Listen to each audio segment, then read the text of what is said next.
Anarchist Federation Statement on ROJAVA, December 2014.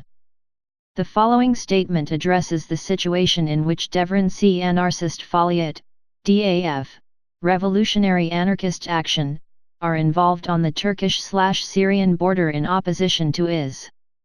This is a struggle which, if lost, will probably result in far greater repression and tyranny than workers in the region already face, in towns and on the land. It is also one in which class consciousness and the class struggle must remain at the forefront of anarchist responses. Anarchists on the ground are fighting in a less than ideal situation, not least given that the state forces of Syria, Turkey, Iraq, Iran, and the US also claim to combat IS.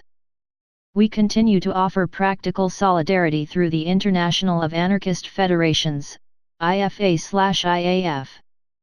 We also offer our own evaluation of the situation. The Anarchist Federation is only too aware of the support that many anarchists, including those who describe themselves as anarchist communists, anarcho-syndicalists, and class struggle anarchists, are offering the ROJAVA revolution. This includes lauding the PKK, Kurdistan Workers' Party, as a party that has somehow morphed from being an authoritarian nationalist party into being a near-anarchist catalyst for social revolution in the region, and describing the situation in ROJAVA as similar to the revolutionary situation in Spain in 1936, David Graeber, as well as Derek Wall of the Green Party left. Those who wish to hold on to their principles and to keep a clear head, need to examine the facts. The PKK at its birth adopted a leftist nationalist stance. This leftism was very much of the Stalinist variety. In 1984 it began an armed struggle against the Turkish state. With the capture of Abdullah Öcalan, its leader, by the Turkish state, a new period in the evolution of the PKK began. In line with leaders of other parties of the same ilk, Öcalan was and is seen as a charismatic figure to which the leadership elements and the base of the party pay obedience. Öcalan is described as the sun around which the various political and military organizations revolve. This situation has not changed with his apparent adoption of Buchinite confederal municipalism. Öcalan deliberately modeled himself on Stalin right down to the personality cult. With the collapse of the Soviet Union and its satellites, Öcalan and the PKK began to maneuver, to change positions, no longer being able to look towards a discredited state capitalism. When the PKK military forces were compelled to move over the border to Syria, they met problems with the Kurdish peasantry there, many of whom still held to Muslim religious beliefs at odds with PKK leftism. This impelled Öcalan to talk about Kurdistan as the cradle of international Islam. At the same time the PKK entered into a tacit alliance with Syria's Assad regime, an enemy of the Turkish state. Öcalan then completed another turn and talked about becoming Turkey's most powerful ally and that the war on behalf of borders and classes has come to an end.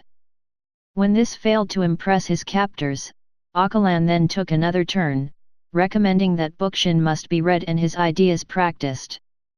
This initiated an intensive marketing campaign by the PKK towards Western leftists and anarchists in order to look for support and allies. Apart from the strange occurrence of the PKK, after decades of Stalinist nationalism, apparently turning overnight into some sort of organization advocating Buchinite libertarian municipalism, it should be pointed out that this came not from the grassroots of the PKK but was handed down by Öcalan through the PKK command structure. In fact, whilst Öcalan and the PKK might be posing as born-again libertarians, it should be remembered that the PKK, whilst facing towards the West as advocates of direct democracy and of secularism, at the same time advocates the setting up of democratic Islam congresses to accommodate the Islamists and to religiously legitimize the PKK. This was also at the instigation of Öcalan. In a letter that Öcalan sent to the Democratic Islam Congress he referred to his brother believers and goes on to say that we cannot be defined by Western concepts such as communism and atheism. Further he then talks favorably about the Islamization of Kurdistan. So much for secularism. As to any change in the structure of the PKK from an extremely centralized structure with Öcalan at the tip of the pyramid into a libertarian federalist organization controlled by the membership, there is no evidence whatsoever that this has happened. The PKK's democratic confederalism is described by Öcalan as a system which takes into consideration the religious, ethnic, and class differences in society. In other words, the class system is not being questioned at all. The Koma Sivak in Kurdistan, KCK, group of communities in Kurdistan, an organization founded by the PKK to implement the Democratic Confederalism program, defends private property in its contract, the key document in the aforesaid program. This is under Article 8, Personal, Political Rights and Freedoms. Section C of Article 10, Basic Responsibilities defines the constitutional basis of mandatory military service in the case of a war of legitimate defense. As a requirement of patriotism, there is the responsibility to actively join the defense of the homeland and basic rights and freedoms. Zafer Onate, a libertarian communist in the region, remarks, while the contract states that the aim is not political power, we also understand that the destruction of the state apparatus is also not aimed at, meaning the goal is autonomy within existing nation-states. When the contract is viewed in its entirety, the goal that is presented is not to be seen beyond a bourgeois democratic system that is called democratic confederalism. Anarchists can remember Gaddafi's Green Book, which in rhetoric had far more radical language, where it says, "All that the masses need do now is to struggle to put an end to all forms of dictatorial rule in the world today, to all forms of what is falsely called democracy, from parliaments to the sect, the tribe, the class, and to the one-party, the two-party and the multi-party systems. No democracy without popular congresses and committees everywhere. Democracy is the supervision of the people by the people." But did anyone seriously believe that this was actually being implemented under the repressive regime of Gaddafi? The uprising against the Assad regime meant that in the course of events, that regime ceased hostilities against the Syrian branch of the PKK, the PYD, Democratic Union Party. This was in order to concentrate on fighting its other opponents, the Free Syrian Army, etc. How seriously should we take the claims about the Rojava revolution in the Kurdish part of Syria? We should be clear that the PYD has set up a parliament structure, the auto-administration, which it controls with allied parties. It passed a conscription law in July compelling families in the region to send one of their 18 to 30-year-old members to serve in the defense corps of the PYD, for a period of 6 months, either continuously or intermittently over a 1-year period. Non-adherence to this law was subject to punishment as stipulated in the law. This law was passed without consulting with other political formations in Rojava and explicitly drafts Kurds into armed groups completely under the control of the PYD. At the same time, the PYD is treating other Kurdish political formations in Rojava in an authoritarian totalitarian way, backed up by its use of armed force. It marginalizes them and refuses entry into any decision-making.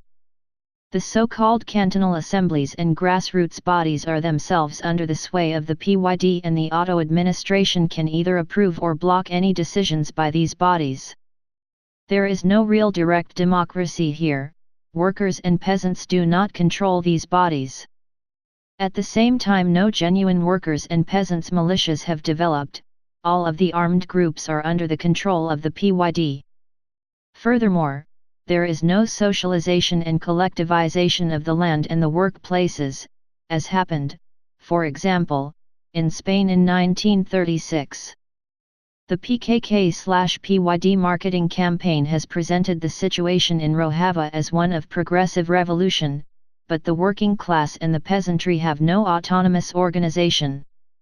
Whilst there is a quota of 40% representation of women within these local councils/communes/committees, it can be seen from the above that the local structures are in fact not much different from municipal councils in the West, where they act in their role as the local state as support for and in connection with the central state and parliament.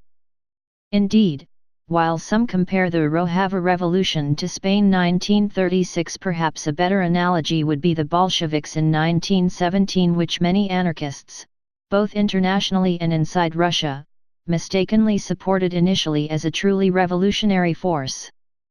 As regards the women's armed groups, whilst there are signs of feminist influences within them, it should be remembered that the women's fighting groups are segregated from male units, with no mixed fighting groups.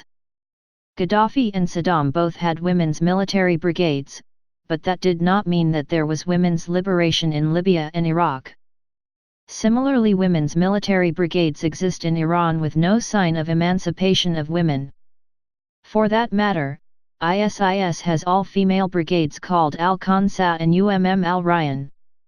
As Zafar Onate remarks, first of all we must identify that the ROJAVA process has progressive features such as an important leap in the direction of women's liberation, that a secular, pro-social justice, pluralist democratic structure is attempting to be constructed, and that other ethnic and religious groups are given a part in the administration.